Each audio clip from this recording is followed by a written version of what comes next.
Hi everyone, it's me, Justin. For this video, I want to lay out my opinion about how to qualify some aspects of concept art and illustration. When people say something's well drawn, what are they actually trying to say? My goal with this video is to give insight to mid-level students and younger artists who haven't developed this vocabulary yet to hopefully advance the level at which they can criticize and qualify what they're seeing, and which will also help them both build, break down, and evolve their own work. To be very clear here, this is about artistic qualification, not about design, taste, and other soft subjects. The first thing I want to lay out are three facets of quality. There are your foundations, craft and technique, and polish. Foundations are the knowledge you're drawing from, craft is how you draw it, and polish is how you finish it. Foundations, obviously, are one of my favorite terms. Their importance can never be overstated. They are, so to speak, the veggies of the food pyramid that is art. When looking at a piece of art for the sake of analyzation, qualification, criticism, etc., foundations are the exhibition of an artist's internal knowledge. Good anatomy and structure, good perspective, good gesture, good composition, good understanding and rendering of the form, good design. The drawing doesn't have to be clean or refined at all to observe most of these concepts, and most of the evidence of these can be seen in the roughest stages of drawing. It should be said, though, that it takes some amount of skill in the first place to be able to observe and analyze these, to understand exactly what good anatomy is, or to be able to understand why a composition is good. And with many of these, anatomy especially, all the theory and reading in the world can't make you an expert. That only comes with practice. Next up, craftsmanship, which is a word I think is hard to parse, or at least it was for me. When I was in school, I had a pretty hard time understanding what it was exactly, and I think I'm only recently really getting to the truth of it. The best way I know how to define it is that craftsmanship is the exhibition of an artist's control over their medium. It's how straight a line is, how cleanly drawn a shape, how consistent an edge, how controlled a line weight. Craftsmanship is the clarity and strength of the presentation of the artist's knowledge. Whatever foundations the artist presented, the craft is meant to amplify and embolden those statements. In the context of analyzation and critique, it's important to be able to separate foundations from craft. Craft is suave and confident and charismatic, seductive in a sense, so it's easy to be misdirected by it to hide weak foundations. For students, it's especially important to understand this separation because it's so easy to venerate someone because of their technique or craftsmanship without acknowledging the gaps in their knowledge. There's about 1 million metaphors to describe this, but I'm going to go with the suit metaphor. If foundations are your personality, your thoughtfulness and intelligence and nuance, then craftsmanship is your suit or your dress. As your eyes scan the crowd of strangers at a party, you see that some are all gussied up and they look real sharp. And as you start talking to them one by one, you realize some are boundlessly fascinating and intricate people, while others are really boring or sometimes repulsive. There are even others who are not snappily dressed, who are equally as fascinating or boring despite their lack of outward flair. In short, craftsmanship in a sense is superficiality. The thing is, I don't want to sell it as out and out negative. The superficial aspects of things often make it easier to invite attention. It shows an amount of self-respect and solidity that makes information more comfortable to process, especially for less artistic minds. In a way, you kind of, lend an amount of trust to those things with superficial appeal. Finally, we have polish. I think normally I'd include polish under craftsmanship, but really there are a lot of pieces with terrible foundations and terrible craft, especially from beginners, but an attempt is still made to polish them. Polish is kind of the jewelry and accessories in an ensemble. Small, shiny details with little effect on the overall presentation, but speak to an amount of pride, effort, and attention to detail that on a good piece can really just send it over the moon, but in a bad piece, it reflects poorly on the priorities of the artist. When a piece has bad anatomy, but you can read the surface texture clean as a whistle, that's a sign of an artist's misplaced priorities.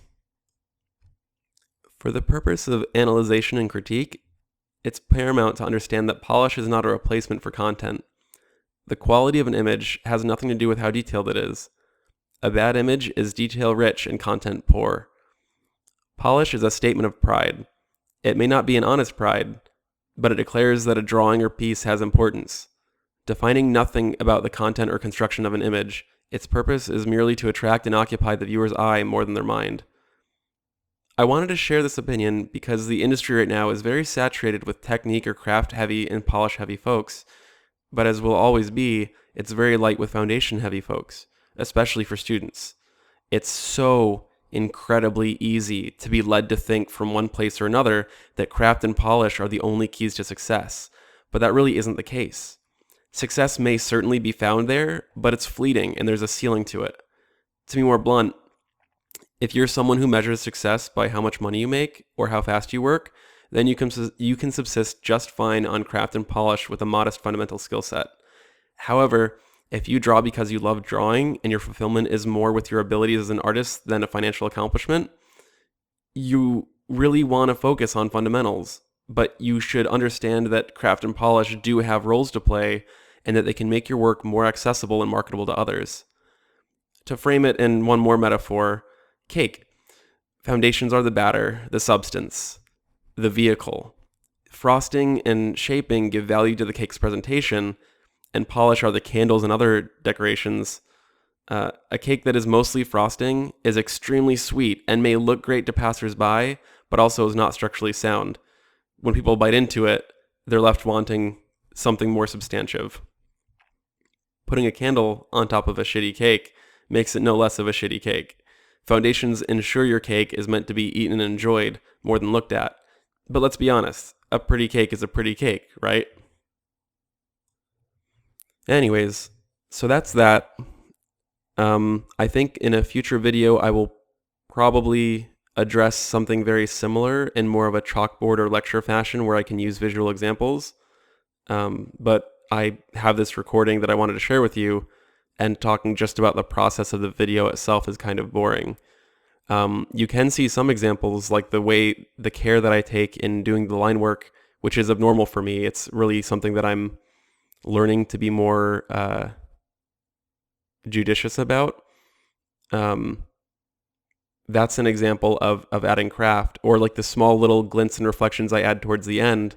That's an aspect of polish. Another reason why I talk about this stuff is because I have a lot of friends, or have met a lot of people, especially students, who can fall on one side of the spectrum or another. And we were all one of them at one point. I was always a very foundation heavy person, but it's taken me several years removed from art school to really grasp the gravity of how important craftsmanship can be, especially to appealing to an audience.